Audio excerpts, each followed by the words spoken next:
आपका ये लेक्चर जो है, ये लेक्चर आपका पॉलिनोमियल पे डिपेंडेंट है, ठीक है। तो पॉलिनोमियल पे डिपेंडेंट लेक्चर को हम कैसे डिस्कस करते हैं वो देख लो। अगर मैं पॉलिनोमियल की बात करूं, पॉलिनोमियल होता क्या है? पॉलिनोमियल होने का मतलब क्या है कि जिसकी डिग्री, अब डिग्री क्या होती है वो डिग्री के अकॉर्डिंग समझ लेते हैं। सपोज आपके एक इक्वेशन है x प्लस 4, एक इक्वेशन है आपके पास x square plus of 3x plus of 2, एक इक्वेशन है आपके पास x cube plus of 7x square plus of 5x plus of 7।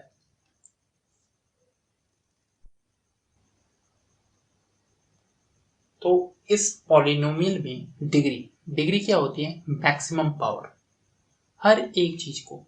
Suppose मैं एक इक्वेशन यहाँ पे लिख देता हूँ x square plus of 5 of 7, मुझे बोला जा रहा है इसका मैक्सिमम पावर क्या होगा। तो x पे देखो मैक्सिमम पावर, यहाँ पे मैक्सिमम पावर कितना है 2, यहाँ पे पावर कितना है 1, यहाँ पे पावर कितना है 0। ईच एंड एवरी टर्म में मैंने अलग अलग इंडिविजुअली लिख दिया। तो मैक्सिमम पावर क्या हो गया इसका 2। अगर 2 है मैक्सिमम पावर तो उसे हम बोलते हैं क्वाड्रेटिक इक्वेशन, ठीक है। यहाँ पे देखो मैक्सिमम पावर क्या है 1, that means this is a linear equation. ये आपका क्या होगा क्वाड्रेटिक इक्वेशन, और ये इक्वेशन हो गया आपके पास क्यूबिक इक्वेशन। तो आपको अगर डिग्री पता है तो आप आसानी से बता सकते हो वो लीनियर इक्वेशन है, क्वाड्रेटिक इक्वेशन है या क्यूबिक इक्वेशन, ठीक है। अब इसी के आधार के बेसिस पे हम आइडेंटिफाई करते हैं किसी भी पॉलिनोमियल के जीरोस के बारे में, या उसके रूट्स के बारे में, या उसके सॉल्यूशंस के बारे में। देखो देखो तीन टर्म है, जीरोस हो गए, रूट्स हो गए और सॉल्यूशंस हो गए। सॉल्यूशन तो आपको बड़ी आसानी से समझ में आ रहा होगा। सॉल्यूशन मतलब उसकी वैल्यू निकालना। किसकी वैल्यू? एक्स की वैल्यू, या अगर वाई है नॉन टर्म तो वाई की वैल्यू निकालना। तो वो सॉल्यूशंस, उसी को हम रूट्स बोलते हैं या उसी को हम जीरोस बोलते हैं। तो जनरली आपको यहाँ पे जीरोस के बारे में समझ में आएगा और रूट्स के बारे में पूछा जाएगा। सॉल्यूशंस बहुत कम बोला जाता है, तो पूछा जाएगा find the roots of this quadratic equation, या find the zeros of this quadratic equation. तो इस तरह के टर्म्स आ जाते हैं। तो जीरोस, रूट्स और solutions, number of zeros, number of roots, number of solution किस पे डिपेंड करते हैं? डिग्री पे। जितनी नंबर ऑफ डिग्री है उतने नंबर ऑफ जीरोस होंगे, या उतने नंबर ऑफ रूट्स होंगे या सॉल्यूशंस होंगे। अब देखो सॉल्यूशंस, या तो सॉल्यूशंस आपके रियल निकल सकते हैं या तो सॉल्यूशंस आपके इमेजिनरी निकल सकते हैं। इमेजिनरी का तो ध्यान में रखना नहीं है, आपने 10th के बेसिस पे बस रियल नंबर का ध्यान में रखना है।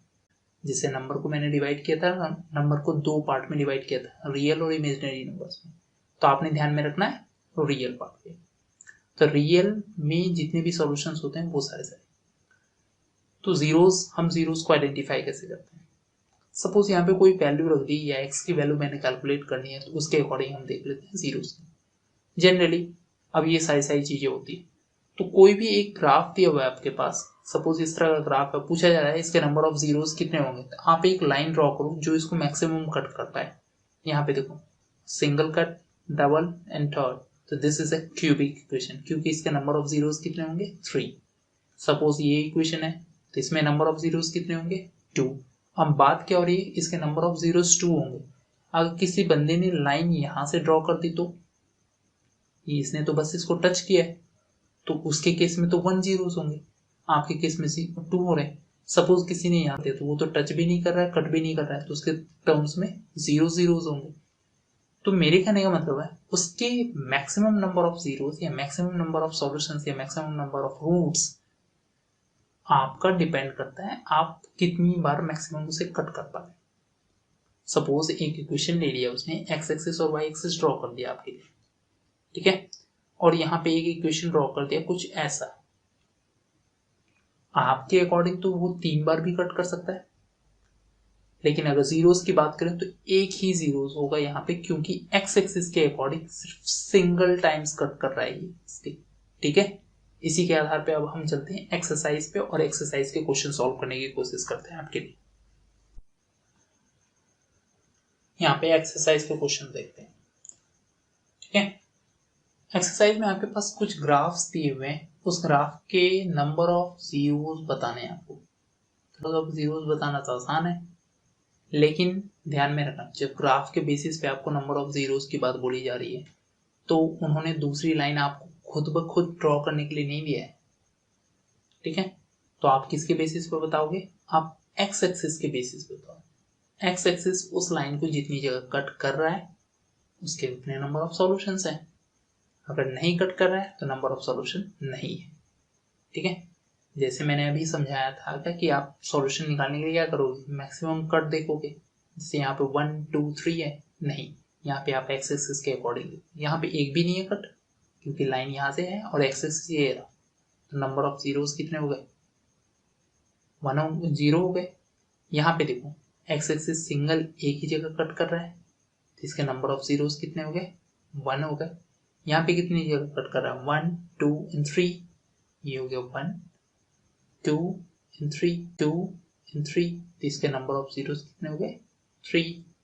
यहाँ पे नंबर ऑफ जीरोस कितने हो गए, 2, क्योंकि 2 टाइम्स कट कर रहा है, यहाँ पे 1 यहाँ पे 2, और यहाँ पे कहाँ कहाँ कट कर रहा है, एक यहाँ पे एक यहाँ पे एक यहाँ पे और एक यहाँ पे, तो इसके नंबर ऑफ जीरोस कितने हो गए, 4। यहाँ पे देखो कट नहीं कर रहा है, यहाँ पे एक तरह से टच कर रहा है, तो 1 2 और 3, तो इसके नंबर ऑफ जीरोस कितने हो गए, 3। समझ में आ गया ये नंबर ऑफ जीरोस कैसे आइडेंटिफाई करते हैं, ठीक है। बस इतना सा है। नेक्स्ट लेक्चर के लिए stay tuned. Thank you very much.